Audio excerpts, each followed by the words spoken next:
છે કે કોલસો અને હીરો બે સગા ભાઈઓ છે.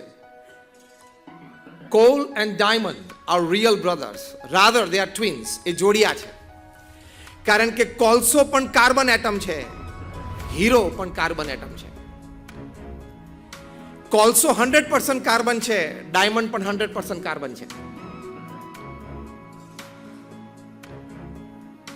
બંનેમાં સત્વ અને તત્વ એક છે, છતાં બંનેની કિંમતમાં, મૂલ્યમાં આસમાન જમીનનો ફેર છે.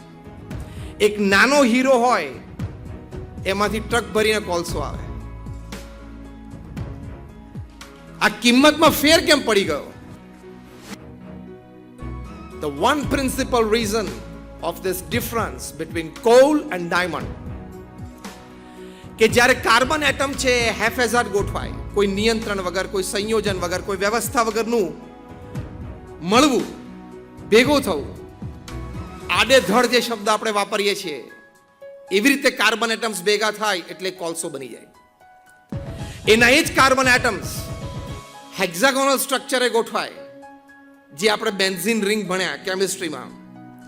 એ બેન્ઝીન રિંગ સ્ટ્રક્ચરે ગોઠવાય એટલે એના એ જ કાર્બન એટમ, એની ફાઇનલ પ્રોડક્ટ એ ગ્રેફાઇટ બની જાય, લેડ, જેને આપણે કેમિસ્ટ્રી નેમ પીબી આપીએ છીએ, જે આપણે પેન્સિલ લખીએ છીએ ને એ ગ્રેફાઇટ બને. એટલે કે એની કિંમત થોડી વધી. કેમ? થોડુંક ફોર્મેશન થયું. જે શબ્દ આપણે ઘર કરીને જવાનો છે, હેફેઝાર્ડ સ્ટ્રક્ચરમાંથી બેન્ઝીન રિંગના સ્ટ્રક્ચરમાં, હેક્ઝાગોનલ સ્ટ્રક્ચરમાં ગોઠવાનું ફોર્મેશન થયું એટલે એની કિંમત, એનું મૂલ્ય એ થોડું વધી ગયું. એના એ જ કાર્બન એટમ ટેટ્રાહેડ્રલ સ્ટ્રક્ચરે ગોઠવાય એટલે ફાઇનલ પ્રોડક્ટ ડાયમંડ બની જાય. એટલે કે વધારે સારી રીતે એનું ફોર્મેશન થયું કાર્બન એટમ્સનું, એટલે એ હીરો બની ગયો. એટલે કોલસો, ગ્રેફાઇટ અને ડાયમંડ ત્રણેય કાર્બન એટમ્સ છે. કઈ રીતે લોકો એકબીજા સાથે જોડાય છે, એનું ફોર્મેશન કેવી રીતે થાય છે, એની ઉપર એની કિંમત છે. એવી જ રીતે ભગવાને આપણને બધાને આંખ, નાક, કાન ઇત્યાદિ ઇન્દ્રિયો આપી છે. બુદ્ધિ, શક્તિ, આવડત નાના મોટા પ્રમાણમાં આપી છે. એનું સંયોજન, એનું નિયંત્રણ, એની વ્યવસ્થા આપણે કઈ રીતે કરીએ છીએ એની ઉપર આપણું ફોર્મેશન, એની ઉપર આપણું મૂલ્ય થશે. એ મૂલ્ય વધારવું એ આપણા હાથની વાત છે. Make it a choice. વિકલ્પ આપણે નક્કી કરવાનો છે કે આ જીવન કોલસા તરીકે રહેવું છે, ગ્રેફાઇટ તરીકે રહેવું છે, કે હીરો બનીને રહેવું છે. Choice is yours, but make a good choice so you stand a good chance for a great change in your life. એ જે મહાપરિવર્તનની વાત છે, આ ફોર્મેશન છે, એ આપણે આપણા જીવનમાં આણવું છે. અત્યારે વાસ્તવિક પરિસ્થિતિ સમાજની જે આઈપીડીસી કોર્સમાં પણ આપણે જોઈ કે ભારતનો ભવ્ય ભૂતકાળ, અને બીજો વાત હતી કે અત્યારની વાસ્તવિક પરિસ્થિતિ.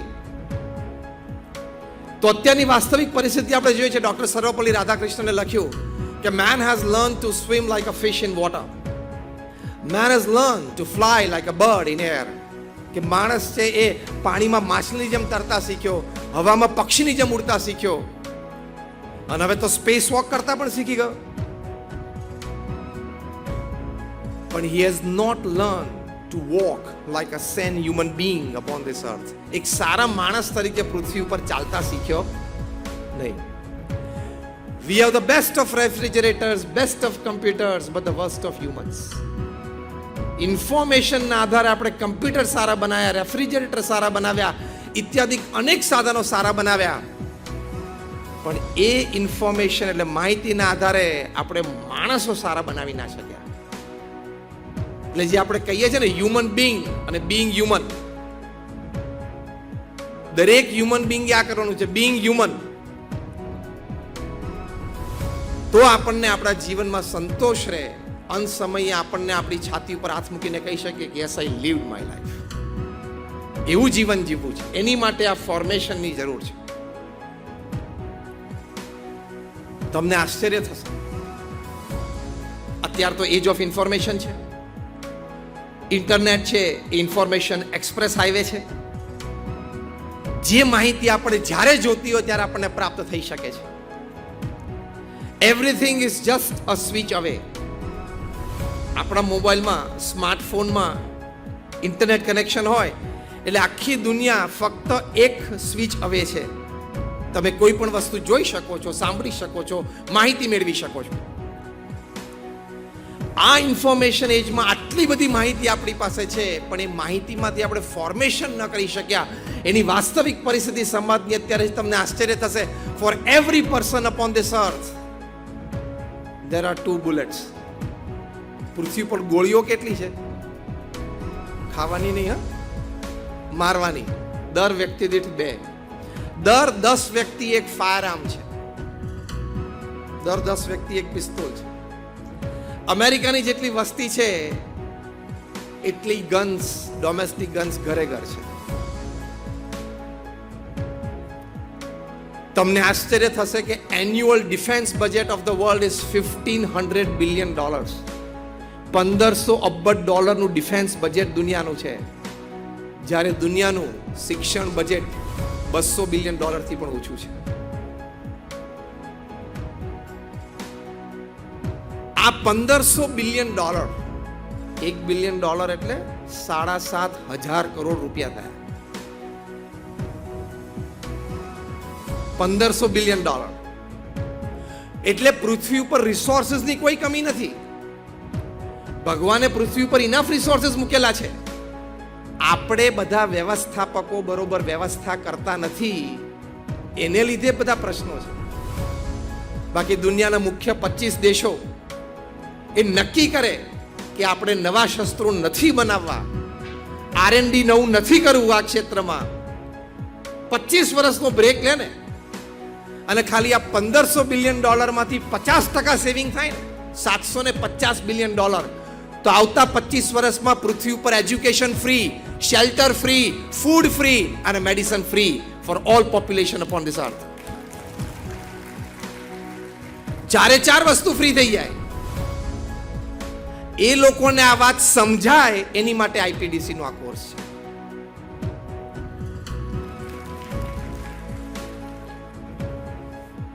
કારણ કે એવું કહેવાય છે કે યુનાઇટેડ નેશન્સની પીસ સમિટમાં પણ જે પ્રતિનિધિઓ જાય છે એ અંદર હોલમાં જતા પહેલા એનો છેલ્લો ફોન કોલ એક આર્મ્સ ડીલ હોય છે. એટલે આપણી પાસે ઇન્ફોર્મેશન ઘણી છે, આવી ઘણી બધી માહિતીઓ છે, પણ આપણે એ આ માહિતીને ફોર્મેશન તરફ લઈ જવી છે, ઘડતર તરફ લઈ જવી છે. ત્યાં 2004ની સાલમાં પ્રમુખ સ્વામી મહારાજ લંડન પધારેલા. આપમાંથી ઘણા બધાએ પ્રમુખ સ્વામી મહારાજના દર્શન કર્યા હશે. આવતા વર્ષે અમે અમદાવાદમાં 35 દિવસનો ભવ્ય એમનો શતાબ્દી મહોત્સવ ઉજવીશું. કારણ કે પ્રમુખ સ્વામી મહારાજ એમના જીવનકાળ દરમિયાન 45 વર્ષમાં 1971 થી 2016 સુધીમાં 1300 સમાજ સેવા સંસ્થા ઊભી કરી. Hospital, hostel, school, college, community centre, Sanskardham, મંદિર, અક્ષરધામ, 1300 સંસ્થા. તમે બધા નાની મોટી સંસ્થાઓ સાથે જોડાયેલો છો, આપણે પરિચય કેળવ્યો. એક સંસ્થા ઊભી કરવી અને એ સંસ્થાને સમાજ સેવામાં વ્યવસ્થિત ચલાવવી એ કેટલું અઘરું છે. પ્રમુખ સ્વામી મહારાજે 45 વર્ષમાં 1300 સંસ્થા, એટલે દર 15મા દિવસે એક સંસ્થા ઊભી કરી. નાઉ લેટ્સ હેવ ધ બ્રેકડાઉન. તમે સ્ટેટિસ્ટિકલ બ્રેકડાઉન જો. પ્રમુખ સ્વામી મહારાજે એમના જીવનકાળ દરમિયાન દર 15મા દિવસે એક જમીન સંપાદન કરી. ત્યાં હોસ્પિટલ, હોસ્ટેલ, સ્કૂલ, કોલેજ, મંદિર, સંસ્કારધામ શું કરવું છે નક્કી થયું. એ લીગલી ક્લિયર થયું. એની માટેના ફંડ્સ રેઝ થયા, કારણ કે અમે નોન પ્રોફિટ ઓર્ગેનાઇઝેશન છીએ. આર્કિટેક્ટે પ્લાન્સ ડિઝાઇન કર્યા, એ પ્લાન્સ લોકલ ગવર્નમેન્ટ બોડીમાં પાસ થયા. પછી ટેન્ડર ડિશ આઉટ થયા, ટેન્ડર પાસ આઉટ થયું. પછી બાંધકામ શરૂ કર્યું. જે કંઈ 2 માળની, 4 માળની, 5 માળની વ્યવસ્થા એ સંસ્થા ચલાવવા માટે જોઈએ એનું બાંધકામ થઈ ગયું. 2-4 મુખ્ય વ્યક્તિઓ જે સમર્પિત જોઈએ નક્કી થઈ ગઈ, બાકીનો પેઇડ અનપેઇડ સ્ટાફ નક્કી થઈ ગયો. ઉદ્ઘાટન સમારોહ થઈ ગયો અને સંસ્થાને સમાજની સેવામાં મૂકી દીધી. આ મેં જે વર્ણન કર્યું ને એ પ્રમુખ